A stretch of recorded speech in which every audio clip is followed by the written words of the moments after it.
Mas una sa balita, report ng sismosa, maraming nagagalit dahil sumusobra. Ngunit hindi patinag, dumadami pa sila. Ang subuti pala nila ay pagkalat ka.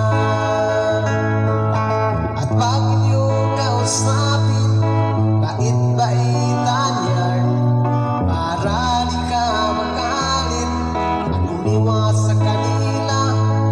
Tapos bigla nagaya, kainuman mo pa sila, okay pagkaharap, kaya hindi na. Maritis ka nga, legit yan, dahil sismosa ka. Maritis ka nga, buisit ka, dahil sinungaling ka. Maritis ka nga, kakagigil dahil plastic ka. Maritis ka nga, sa ugali walang luda.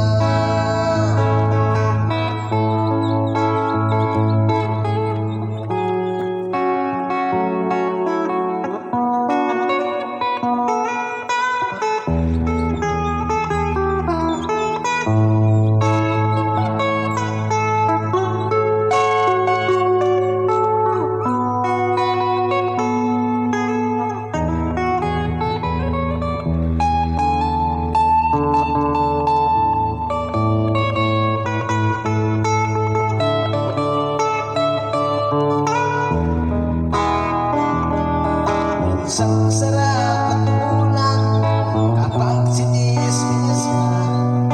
Kwento nila ay kulang, minsan naman ay sobra.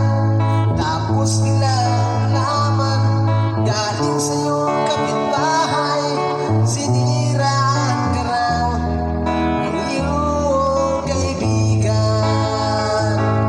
Maritis ka nga, lisit yan, dahil sismosa ka. Maritis ka nga, isit ka, dahil sinungaling ka.